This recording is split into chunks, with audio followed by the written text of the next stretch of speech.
Today we talk about, can your embryo fall out after an embryo transfer? And the truth about bed rest. I'm Dr. Mark Amols, and this is Taco Bout Fertility Tuesday.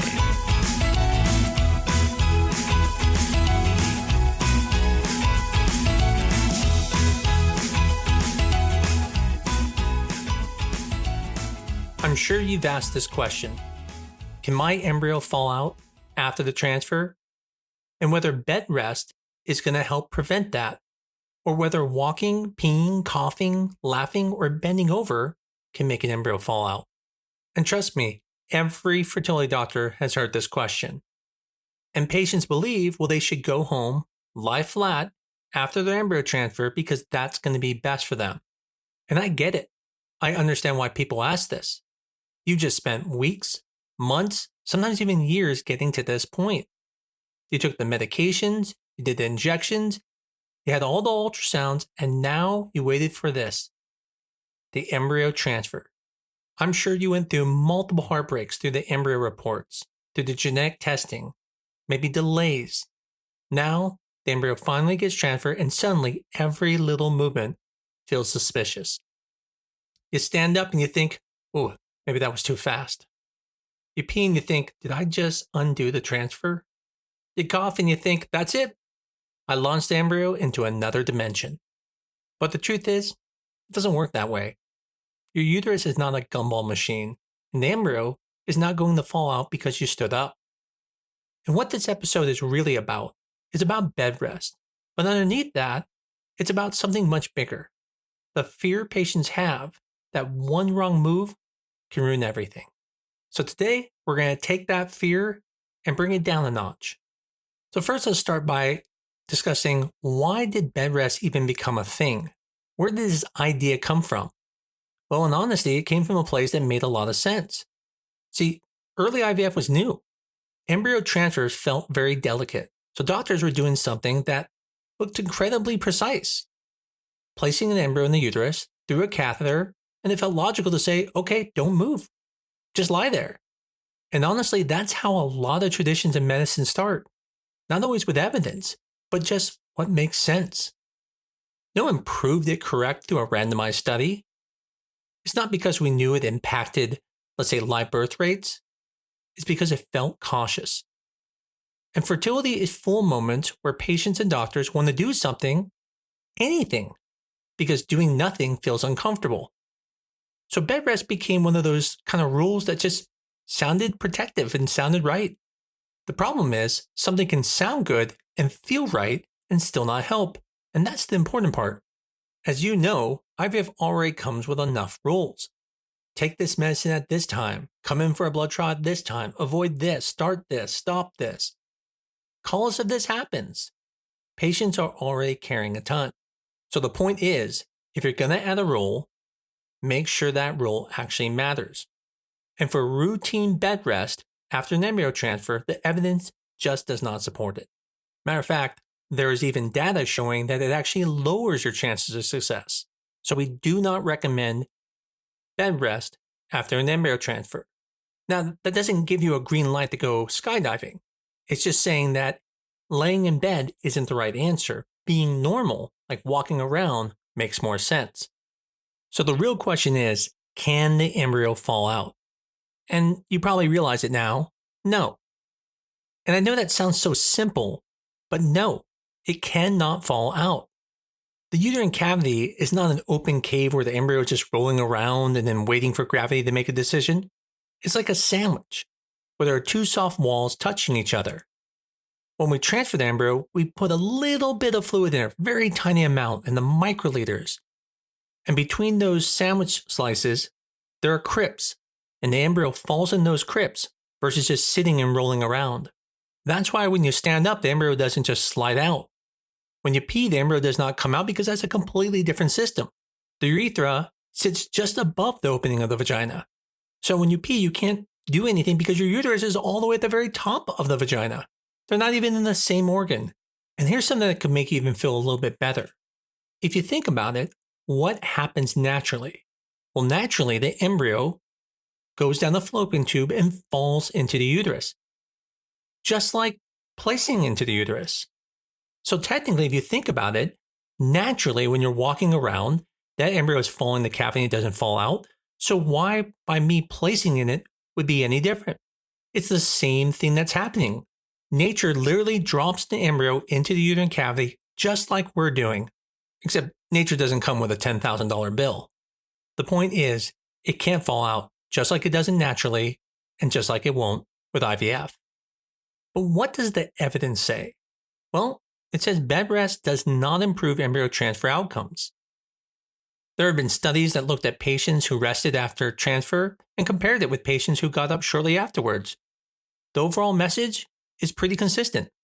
Lying flat after transfer is not the secret ingredient.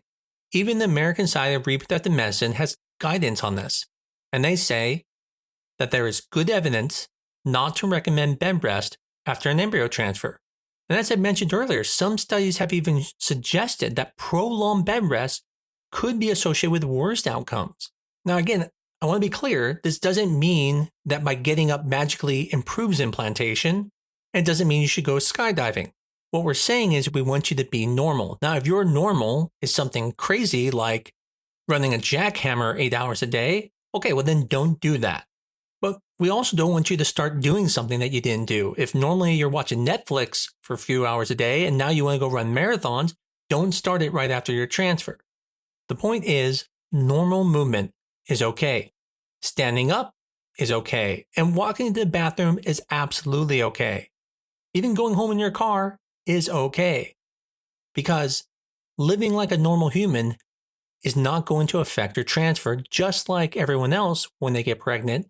That embryo falls into the uterus while they're doing their normal activities and everything goes fine. Interestingly, at our clinic, I always wondered, well, what if uteruses were retroverted? Maybe that would be different and bed rest would be better. So we actually did a randomized study. Now, this study was not statistically significant, so I can't tell you it proved anything, but what we didn't see was a difference between people who had retroverted uteruses who were laying flat after transfer and those who got up right away. Now, why would I want to do that study if there's already studies that said that? Well, because the thought is when a uterus is in a normal position, it's actually going down. So when you stand up, it's like a pouch holding the embryo. But a retroverted uterus is actually going the other direction. So my thought was, well, listen, if the thought is gravity is holding it in better place when you're standing, then someone who is retroverted may not be good. And what we found is there was no difference, but again, not statistically significant. And that's because when you try to show non-inferiority, it's hard to do because you need a very high power, meaning a lot of samples to be able to determine that. So we've talked about what not to do, but what can you actually do after embryo transfer? Well, my general advice is going to be normal. Now, I can't miss an opportunity to promote my favorite French fry place, McDonald's, which I recommend getting after your transfer. There is absolutely no studies that show there's a benefit, but again, they're McDonald's French fries. Why would you not do it? Besides, if you read the Facebook forums, you know that it is the one thing that helps people get pregnant, so you should definitely do it. But kidding aside, after your transfer, take a few minutes to breathe. Enjoy the moment. You're pregnant at that moment. Sit up, use the restroom, walk your car, do everything normal. Eat normal. Do what you want.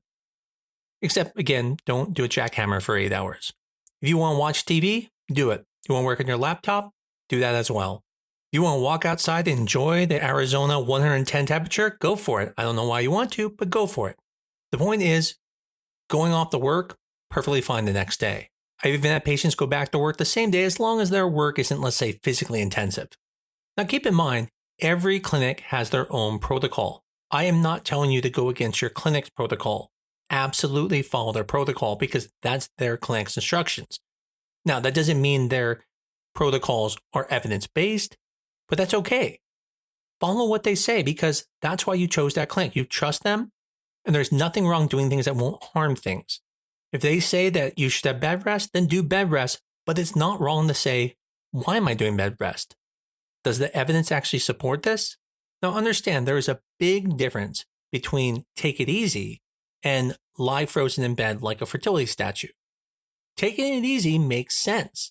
Strict bed rest does not. I routinely will tell patients, rest because you want to, not because the embryo needs you to be horizontal. And that distinction matters. Now, here's some nuances that often get missed. When it comes to fresh and frozen embryo transfers, they're not always the same when we talk about activity restrictions. In a frozen embryo transfer, the ovaries are not enlarged. So typically, you don't have to worry about the ovaries being large and then you have to take it easy.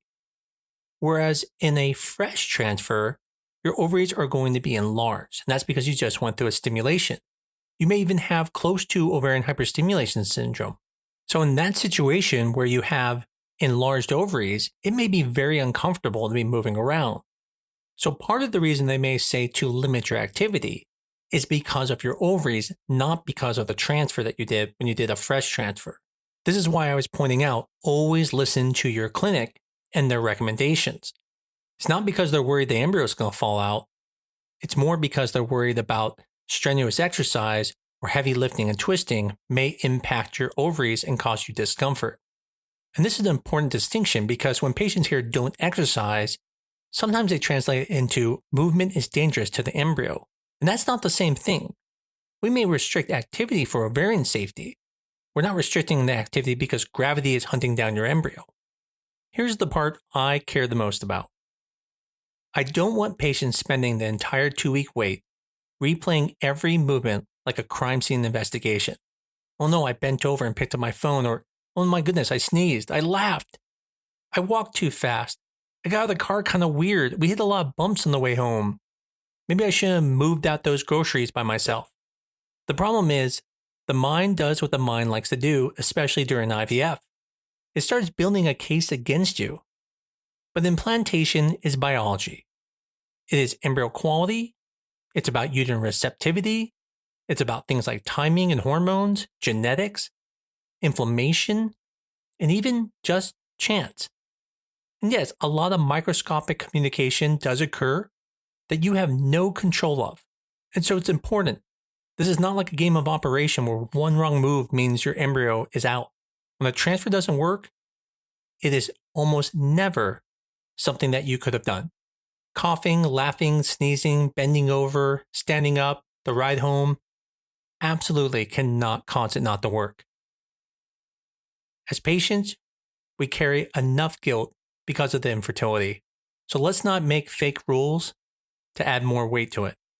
So to make sure we address all the questions, I'm going to go through rapid fire questions here. Can embryos fall out when you stand up? No. Embryos are placed in the uterus. Gravity will not pull them out. Am I allowed to pee after an embryo transfer? Yes. Please pee. A full bladder helps us see the uterus during the transfer and helps push the uterus down to make it an easier transfer. But afterward, it is not necessary and only causes you more discomfort. Can I walk after a transfer? Yes. Normal walking is fine. Can I go upstairs? Yes. Stairs are not embryo kryptonite. What if I cough and sneeze? Is that okay? Yes. If sneezing prevented pregnancies, the human species would be dead already.